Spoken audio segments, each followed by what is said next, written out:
कहा महाराज भगवान क्या करते हैं? तापत्रय। और हम क्यों भगवान की शरण में जाएं? ये भी तो प्रश्न है। यहाँ बहुत कठिन काम है।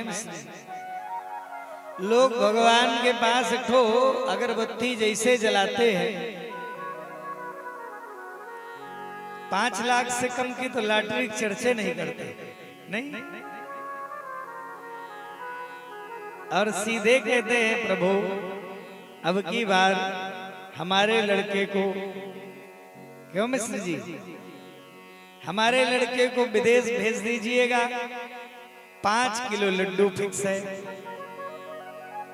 भगवान भी सोचते हैं पहले लाओ कैलकुलेटर, गणित करते हैं, इस बच्चा ने कितना खर्च किया था। निवेदन करो, ध्यान से सुनिएगा, ये बड़ा कठिन, लेकिन भगवान की शरण में क्या है? तापत्रय विनाशाय।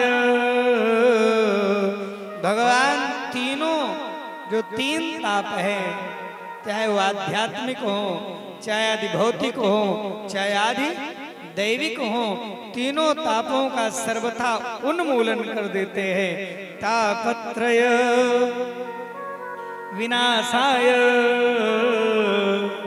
श्री कृष्णाय वयं नमः। इसलिए हम भगवान की शरण में जाते हैं। सब लोग प्रणाम करते हैं, नहीं, वयम नमः लिखा है, मैं प्रणाम करता हूं नहीं लिखा है। वयम सर्वे ध्यायेम, हम सब प्रणाम करते हैं। बोलिए कृष्णचंद्र भगवान की। नारायण। कहा महाराज, और दूसरे मंत्र में हम लोग वही चलते हैं सीधे नैमिषारण्य की धरती पर। ये नैमिषारण्य तीर्थ अपने में बड़ा विलक्षण तीर्थ है। इसीलिए बाबा ने लिखा तीर्थ वर, तीर्थों में वर है, श्रेष्ठ है। कुछ लोग तो कहते हैं दूल्हा है, नहीं, हाँ, वर माने दूल्हा भी तो होता है, वर माने श्रेष्ठ भी होता है। तो निवेदन करूं, कहाँ हो रही कथा? नैमिषे सूतमासीना मभिवाद्य महामते कथामृत रसास्वादो कुशलः सौनको ब्रवीत्। महाराज नैमिषारण्य तीर्थ में कथा हो रही है, वहां सारी कथाएं हो चुकी है। उस परिक्षेत्र में और एक बात कह दूं, वहां मत्स्य पुराण की भी कथा हो गई है, मार्कंडेय पुराण की भी कथा हो गई है, भगवत महाराज भविष्य पुराण की भी कथा हो गई है, वायु पुराण, वामन पुराण और विष्णु पुराण की भी कथा हो गई है, और ब्रह्म पुराण की, ब्रह्म वैवर्त पुराण की, ब्रह्मांड पुराण की भी कथा हो गई है। महाराज नारदीय पुराण, 2 पुराण है, नारद पुराण उप पुराण है और नारदीय पुराण महापुराण है। तो नारदीय पुराण की भी कथा हो गई। महाराज सारे कूर्म पुराण की, सारे पुराणों की कथा वहां हो गई। 17 पुराण वहां हो चुके हैं। लिंग पुराण की भी कथा हो गई है, अग्नि पुराण की भी कथा हो गई, सारी कथाएं वहां हो चुकी हैं। वहां अब भागवत पुराण की कथा, और ये प्रमाण क्या है? भागवत जी के ही 4थे स्कंद में महाराज उग्रश्रवा कहते हैं, इतिहास पुराणा नाम पिता में रोम हर्षणी। ये इतिहास पुराण मेरे पिता रोम हर्षण ने सुनाया, अब मैं सुना रहा हूं। रोम हर्षण सूत, उन्हीं के बेटा उग्र, और सारे पुराणों की कथा रोम हर्षण सूत ने सुनाया। लेकिन ये भागवत पुराण की कथा उग्र श्रवा सूत ने सुनाया। तो वही कह रहे हैं कि हमारा नैमिषे सूतमासीना मभिवाद्य महामते। अभिवादन किया, प्रणाम किया, और कहा महाराज कथामृत रसास्वाद कुशल शौनको ब्रवीत। ये धरती का भी अपना भाग्य होता है। जितना कथा महाराज उस नैमिषारण्य की धरती पर हुआ है उतनी कथा पूरे विश्व में कहीं हुई ही नहीं। आज भी वहां संत कहते हैं कि नैमिषारण्य में आज भी कथा होती ही रहती है। नैमिषारण्य को 8 भू वैकुंठों में, पृथ्वी पर भी 8 वैकुंठ हैं, उनमें एक वैकुंठ महाराज नैमिषारण्य भी है। वहां भगवान लता के रूप में विराजित हैं, पत्र के रूप में विराजित हैं। और ये इतनी आसान, इतनी साधारण भूमि मत समझिएगा। यही राम जी ने 3 बार अश्वमेध यज्ञ किया। मनुष्य रूपा को ही भगवान का दर्शन हो गया। सीता जी यहीं समाहित हुई, यहीं ब्रह्मा जी के द्वारा चलाया गया चक्र भी यहीं गिरा। ऐसी भूमि, और भूमि के लिए कहा जाए तो एक बार पद्म पुराण में ही कथा है। एक बार महाराज भगवान शिव के सहित भगवती गौरा, पार्वती भगवती निकली, जा ही रहे थे। रास्ते में देखा एक बहुत बड़ा खंडार पड़ा हुआ था, पूरा वीरान। बाबा उतरे और दंडवत प्रणाम किया, दंडवत प्रणाम। पार्वती जी बाबा को देख रही, बाबा का कारण है यहाँ प्रणाम कर रहे हो? कहा देवी ये कोई साधारण भूमि नहीं है, यहाँ आज के 20,000 वर्ष पूर्व यहाँ इसी भूमि पर श्रीमद् भागवत की कथा हुई थी, इसलिए इस भूमि को प्रणाम कर रहा हूं। क्या अच्छी बात, हम भी प्रणाम करते, प्रणाम किया। चले ही थे, थोड़ी दूर गए होंगे तो फिर एक जगह उतरे और बाबा प्रणाम कर लिए उसी मुद्रा में। कहा कि नाथ यहाँ अब प्रणाम करने का क्या अभिप्राय है? कहा देवी इसी युग के बाद अगला जब युग आएगा तो इसी भूमि पर पुनः भागवत जी की कथा होगी, इसलिए मैं इस भूमि को प्रणाम करता हूं। मिश्र जी ने कहा, बहुत लोग चर्चा हुई, सबने कहा कि वहीं दरवाजे पर कथा हो जाएगी, लेकिन इस भूमि का भी एक अपना महत्व है महाराज। जहां जो होना है वो खींच ले आएगा, उसकी जो ताकत है, उस भूमि की जो शक्ति है वो आपको वहां पहुंचा देगी। इसलिए किस भूमि का कितना महाराज अपना गौरव है पता नहीं है, इसलिए सारा शिव पहले पानी भरा हुआ था महाराज, पानी भरा कैसे होगा, लेकिन होना है, इसलिए सब व्यवस्था माधव की कृपा से सब होता चला गया। कितनी बार मिश्र जी कहेगी ना महाराज, लेकिन आपके पूर्व पुरुषों का वो भाग्य था कि आपके द्वारा वो यज्ञ करवाना था, नहीं तो आपका स्वास्थ्य ऐसा प्रभावित हुआ कि लग रहा था कि नहीं होगा। लेकिन धैर्य और परमात्मा को ये कार्य आपसे कराना था, और भी बहुत कार्य आपसे कराने थे, सदकर्म होना था, वो शेष था। उस जितने कार्य के लिए, जितने सेवा के लिए, जितने प्रारब्धों के भोग के लिए शरीर मिला है, जब तक हमारा पूरा नहीं होगा तब तक ये हमारा शरीर चलता रहेगा। इसलिए आज क्या हुआ सज्जनों, महाराज कहा सूतमासीना वहां सुत जी विराजित हैं, सौनक आदृशि शुनक के पुत्र है। ये कोई साधारण नहीं है, इन्हें यजुर्वेद का ही नहीं अथर्ववेद के बहुत बड़े ज्ञाता हैं सौनक जी, साधारण विद्वान नहीं सौनक जी।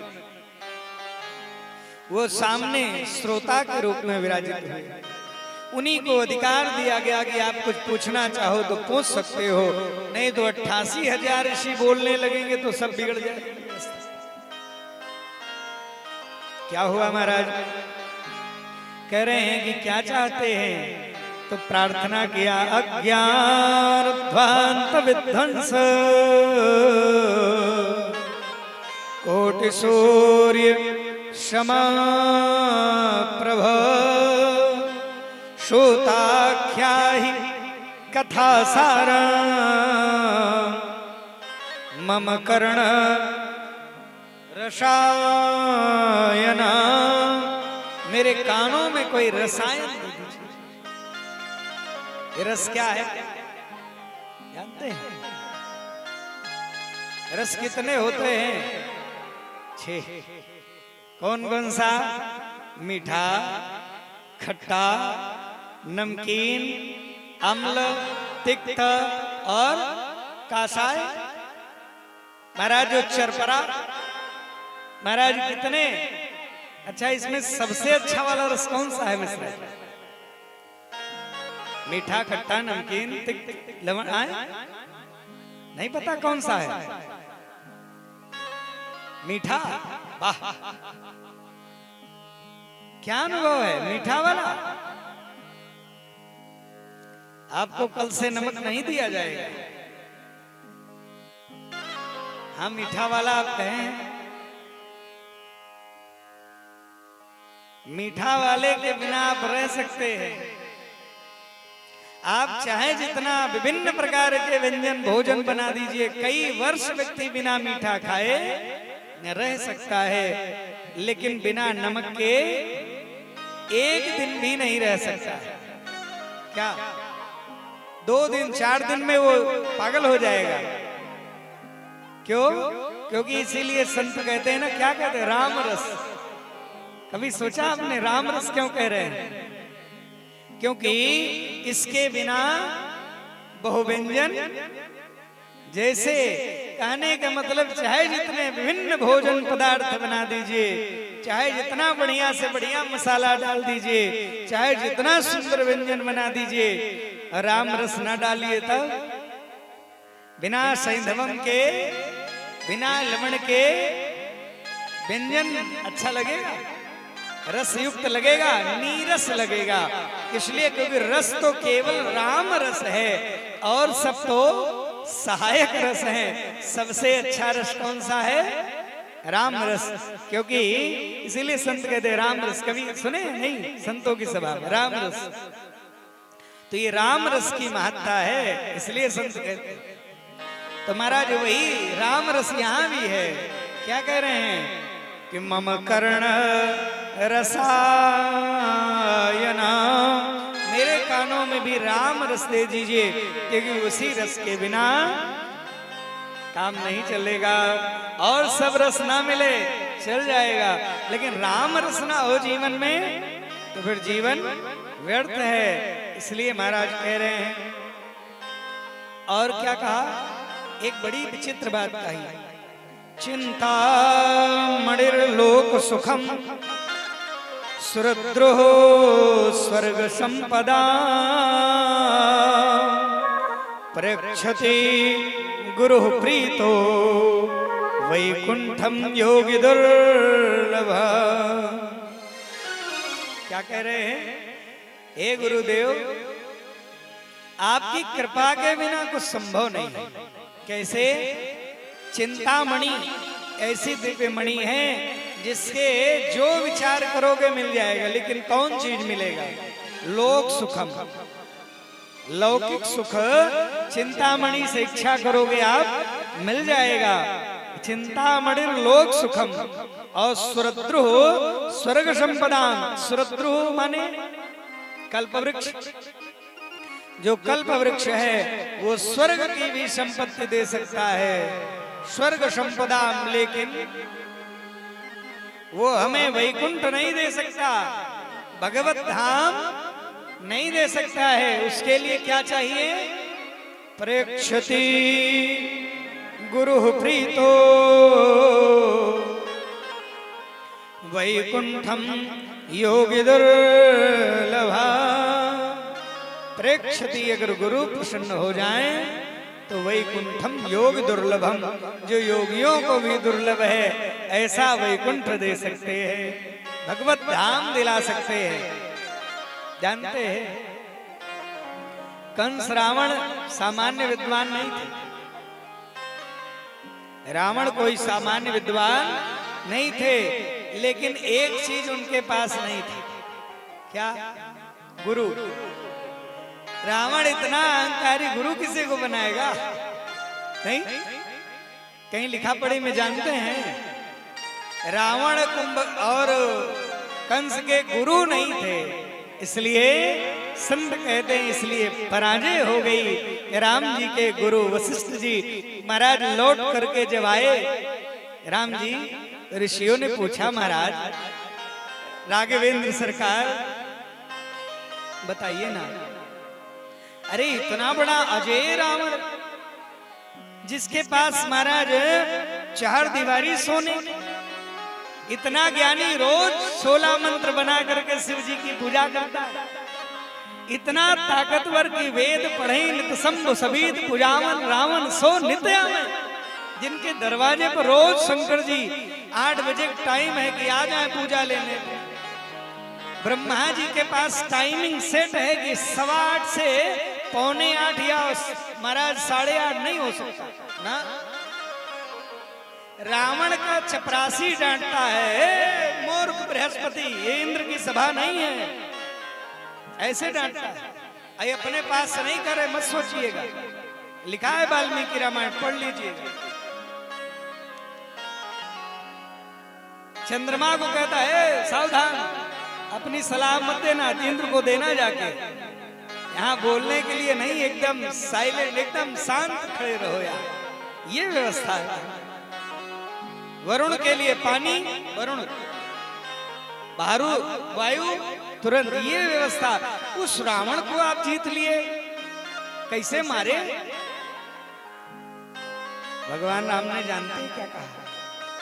राम जी हाथ जोड़ लिए, क्या जानते कैसे मारा रावण को? हाँ, गुरु वशिष्ठ कुल पूज्य हमारे, गुरु वशिष्ठ कुल पूज्य हमारे, गुरु वशिष्ठ कुल पूज्य हमारे, गुरु वशिष्ठ कुल पूज्य हमारे, जिनकी कृपा तनुज रन मारे, जिनकी कृपा तनुज रन मारे। आगे ये बैठे हैं ना गुरु जी हमारे, ये गुरु वशिष्ठ जी की कृपा से ही हमने सारे निशाचरों का संहार कर दिया।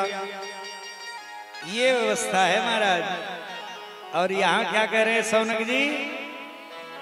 महाराज गुरु जी अगर प्रसन्न हो, प्रेक्षति गुरु प्रीतो, तो क्या होगा? वैकुंठम योगी दुर्लभा। कहा कि वैकुंठम योगी दुर्लभा, अगर गुरु प्रसन्न हो जाए तो वैकुंठ भी दिला सकते हैं। इसलिए हे गुरुदेव, अज्ञान ध्वांत, हमारे अज्ञान रूपी इस अंधकार का अंत करिए और प्रकाश का समावेश करा दीजिए। निवेदन करूं, ये साधारण विषय नहीं। अज्ञान ध्वांत विध्वंस कोटि सूर्य समप्रभ। महाराज हमें आपका जो ज्ञान है करोड़ों सूर्य की तरह है, प्रसन्न हो गए। कहा समझते हैं क्या चाहते हो? क्या चाहते हैं? कहा कि वही मम कर्ण रसायना, मेरे कानों में कोई रसायन दे दीजिए, हमारा भी कल्याण हो जाए। ये रसायन क्या है? वही राम रस। नहीं, राम रसायन तुम्हारे पास, राम रसायन तुम्हारे पास। हनुमान जी के पास यही तो है, इसलिए महाराज वही रसायन दे दीजिए। प्रसन्न हो गए सूर्य जी से। सौनक जी ने कहा, जानते हैं क्या सुनना चाहते हो? क्या महाराज? कहा कि जो आप श्रवण करना चाहते हैं वो एक समय में एक बार वही कथा, कहा कि परीक्षिते कथां भक्तो सभायां संस्थिते सुखे। परीक्षित जी को जब सभा में सुखदेव जी सुनाने के लिए वही कथा उद्यत हुए तो सुधा कुंभ गृहीत्वैव, एक अमृत कलश लेकर के कौन आया?